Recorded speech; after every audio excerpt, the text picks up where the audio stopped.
Middle east तो जल ही रहा है।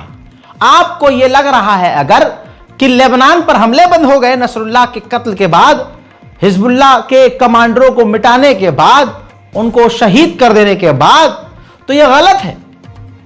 सच्चाई यह है, 2 दिन पहले मैंने बताया था कि इजराइल जमीनी ऑपरेशन करना चाहती है, जमीनी फौज लेबनान में घुसना चाहती है। अब जब लेबनान के बचाने वाले ही ना रहे तो इजराइल को क्या ही डर होगा। रिपोर्ट स्क्रीन पर है, देख लीजिए, प्रूफ के साथ, सबूत के साथ आपको बता रहा हूं। इजराइल ने माना है कि वो ऑलरेडी लेबनान के अंदर जमीनी हमले शुरू कर चुका है और रेड कर रहा है। छोटे मोटे इलाकों में लेबनान के इजराइल की सेना घुस चुकी है और वो रेड करना यानी गिरफ्तारियां करना, जमीनों पर कब्जा करना, मकानों को ध्वस्त करना शुरू कर चुकी है। हसन नसरुल्लाह को इतनी आसानी से इजराइल नहीं मार पाया है। 2006, ये भी रिपोर्ट लगाओ भैया, प्रूफ बहुत मांगते हैं ये लोग। हाँ ये देखिए, 2006 के बाद इजराइल ने स्पेशल कमांडर अपने अंडर कवर भेजे थे, जासूस, वो भी कमांडर लेवल के, लेबनान में 2006 से भेजे हुए थे, जो कि वो लेबनान के अंदर तक पहुंच गए थे और उन्होंने सीक्रेट और बहुत ही खतरनाक और सेंसिटिव जानकारियां इकट्ठा कर करके इजराइल तक दी। वो तमाम जानकारियां आज काम आई हसन नसरुल्लाह को कत्ल करने। अब आपको यह भी बता दूं, हसन नसरुल्लाह की मौत के बाद भी ये हमले आप अपनी स्क्रीन पर देखिए। लेबनान के ऊपर नसरुल्लाह के कत्ल के बाद भी ऐसे हमले इजराइल ने किए हैं कि एक ही दिन के अंदर 80 लेबनान के आम लोगों को इजराइल ने कत्ल कर दिया है और ये मौत के आंकड़े बढ़ रहे हैं। हजारों की तादाद में लेबनान में लोग घायल हैं, सैकड़ों मकान ध्वस्त हो चुके हैं, इलाके में तबाही नजर आ रही है। ये हमले कोई हल्के हैं। 2-2 हजार पाउंड के बम इजराइल गिरा रहा है। और आपको क्या ही बताऊं, ये तस्वीर आपको स्क्रीन पर, मोबाइल की स्क्रीन पर नॉर्मल नजर आ रही होगी, लेकिन जिस जगह ये बम गिर रहे हैं ना, वहां सिर्फ लाशों के टुकड़े हैं। इजराइल को खुले सांड की तरह अमेरिका ने मिडिल ईस्ट में छोड़ दिया है। याद रखिएगा, जेनोसाइड का सपोर्टर, सबसे बड़ा स्पॉन्सर अमेरिका है। अमेरिका ने भर भर कर हथियार इजराइल को दिए, उसने गाजा तबाह कर दिया।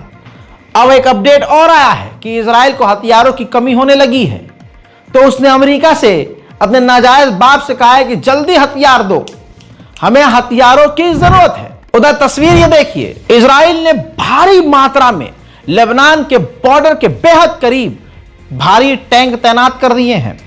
आशंका यह भी है कि ये टैंक लेबनान के अंदर भी घुस सकते हैं।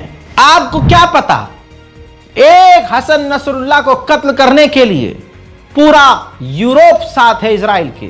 सबूत दूं, देखिए, लेबनान, साइप्रस, फिलिस्तीन और गाजा और मिडिल ईस्ट के तमाम इलाकों में बरतानिया का जासूसी जहाज लगातार गश्त कर रहा है ताकि अपने नाजायज औलाद इजराइल की हर तरह से मदद की जा सके। हसन नसरुल्लाह को कत्ल करने के बाद यहूदियों में खुशी का माहौल है। बैतुल मुकद्दस की दीवार पर जाकर यहूदियों ने कुछ इस तरह से खुशी मनाई है।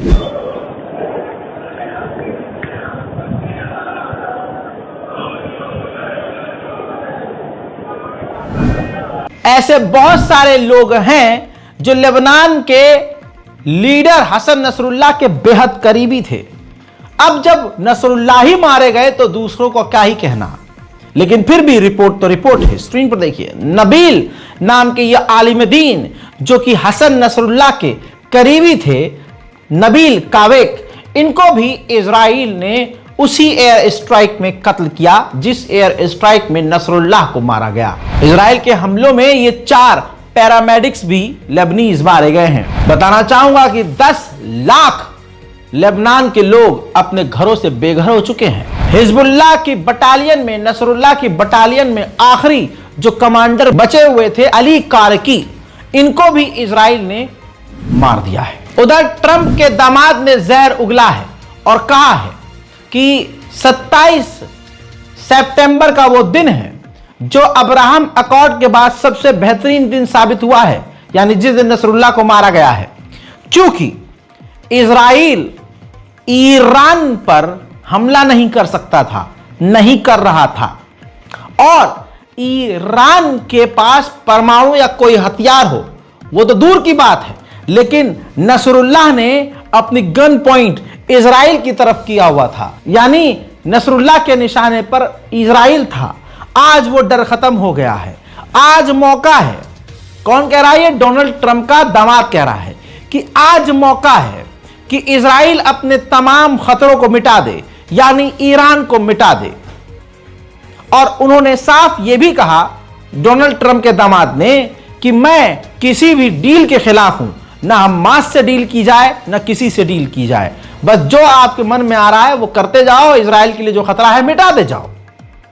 आप देख रहे हैं माहौल क्या बनाया जा रहा है हजरात मोहतरम।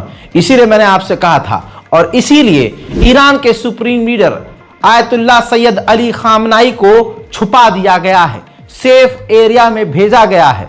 लेकिन अल्लाह ही मालिक है, सेफ जोन में तो खुद नसरुल्लाह भी थे, बस अल्लाह ही मालिक है, अल्लाह खैर करे। वहीं आपको बता दूं, तस्वीर देखिए, ये देखिए, जो इजरायली लोग हैं उन्होंने सोशल मीडिया पर लिखना शुरू कर दिया है, और यह बात बिल्कुल हकीकत है। जितने कमांडर, जितने सीनियर ऑफिसर नजर आ रहे हैं, ये सारे के सारे मारे गए हैं। सिर्फ आपको 4 शख्सियत ऐसी हैं जिसमें ईरान के सुप्रीम लीडर, हुथीस के लीडर, हुथीस के कमांडर और हमास के लीडर जिंदा नजर आ रहे हैं। बाकी इजराइल ने सभी को कत्ल कर दिया है। आइए दोस्तों, मैं आपको एक वीडियो और दिखाता हूं, ये देखिए, जिसके अंदर ये देखिए दिखाया गया है कि किस तरह से पहले कासिम सुलेमानी को इन्होंने, इजराइल ने गायब कर दिया, फिर उसके बाद हसन नसरुल्लाह को मारा गया, और टू बी कंटिन्यू सीधा लिखा हुआ आ रहा है ईरान के सुप्रीम लीडर की तस्वीर के ऊपर। आप पढ़े लिखे लोग हैं, समझ सकते हैं कि इस तस्वीर से इजराइल क्या कहना चाह रहा है। ईरान में खौफ, डर का माहौल है, इराक में भी यही माहौल है। हमारे जो सहयोगी ईरान और इराक में हैं वो खुद बता रहे हैं कि खबरें ऐसी भी आ रही हैं, बीच बीच में गवर्नमेंट कह रही है कि अपने फोन, अपने डिवाइसेस से भी दूर रहिए, इलेक्ट्रॉनिक आइटम से दूर रहिए जिसमें नेटवर्क है। इजराइल कुछ भी कर सकता है, और इजराइल के पास अब खुला मौका है ईरान पर हमला करने के लिए। इसी तरह से ये तस्वीर देखिए, आयतुल्लाह सैयद अली खामनाई, ईरान के जो सुप्रीम लीडर है, उनके बेहद करीबी ये जो आलिम दीन है, इन्हें भी लेबनान में इजराइल ने कत्ल कर दिया है। सारी दुनिया चुपचाप है। यही तो आपको समझ में नहीं आ रहा। सोशल मीडिया पे अरब को अच्छे से रेल कर रखना चाहिए आपको। देखिए तो सही, सारी दुनिया खामोश है, कोई नहीं बोल रहा। जो हो रहा है होने दिया जा रहा है। रशिया सिर्फ बोला।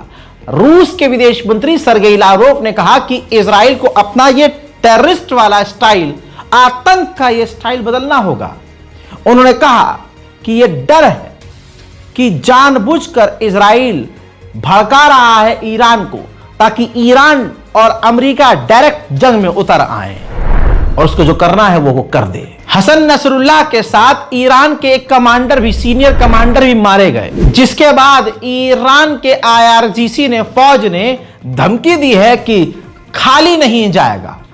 ये जो हमारे कमांडर को आपने कत्ल किया है, ये खाली नहीं जाएगा। अरे भैया, ईरान से हाथ जोड़कर कहूंगा, भाई माफ कर दो, अपनी धमकियों से जबरदस्ती आग में घी मत डालो, या तो सीधा अटैक करने की हिम्मत रखो, या तो भाई साहब मुंह बंद कर लो।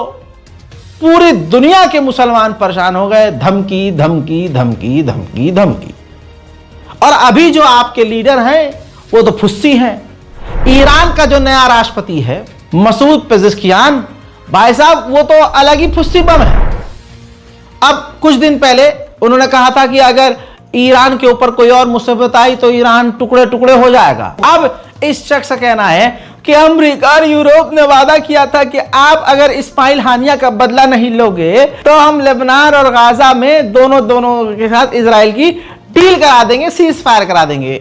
लेकिन ऐसा नहीं हुआ, नसरुल्लाह को ही मार दिया, उसने हमारा धोखा किया। अरे भाई, धोखा ही किया है, और अमेरिका इजराइल धोखा ही करता आया है। तुमसे पहले जो ईरान का शेर राष्ट्रपति था रईसी, वो शख्स कभी भी अमेरिका इजराइल की जबान पर भरोसा नहीं करता। पता नहीं है पेजेश्कियान कौन सी खाल के अंदर कौन सा इंसान है, पता नहीं ईरान के लोगों ने इसको राष्ट्रपति कैसे बना दिया है। खैर, अब हमारे घर पे फोन आ जाएगा हमारे बाप के पास, अरे साहब आपका लड़का ईरान के खिलाफ ऐसे कैसे? अबे सच बोल रहा हूं बे, कान में से मैल निकाल लो, आंखों से चश्मा हटा लो, नशे में मत रहो। नसरुल्लाह कोई छोटी चीज नहीं थे, उनको कत्ल कर दिया है। और ईरान अगर अब कहे कि हम इनको नहीं छोड़ेंगे, हम उनको नहीं छोड़ेंगे, जनता पूरी दुनिया के मुसलमान कह रहे हैं कि इस वक्त ईरान को एक्शन लेना चाहिए। ठीक है, अमेरिका भी यही चाह रहा है, इजराइल भी यही चाह रहा है कि ईरान कोई तो गलती करे। अपनी मसलहत के तहत, अपने सेफ्टी के तहत ईरान अभी कुछ नहीं कर रहा है, लेकिन दुनिया के मुसलमानों के दिल में है कि कुछ तो हो, ईरान कुछ तो करे। अच्छा, दूसरा सच यह भी है जो शायद मैं पहले की रिपोर्ट बता चुका हूं कि ईरान अगर हमला कर भी देता है इजराइल पर, तो ईरान से नफरत करने वाले मुसलमान की भेष में यहूदी हैवान जैसे मोहम्मद बिन सलमान और उसके जैसे और अरब देश खुलकर इजराइल के साथ हो जाएंगे और आखिरकार ईरान अकेला पड़ जाएगा। यह भी सच है, जो मैंने पहले अपना इमोशन दिखाया वो भी सच है, और अभी जो बताया यह भी फैक्ट है। हालात बहुत तनावपूर्ण हैं, कब क्या हो कुछ नहीं पता, लेकिन सच्चाई यह है कि ईरान इस वक्त बहुत बड़े खतरे में है।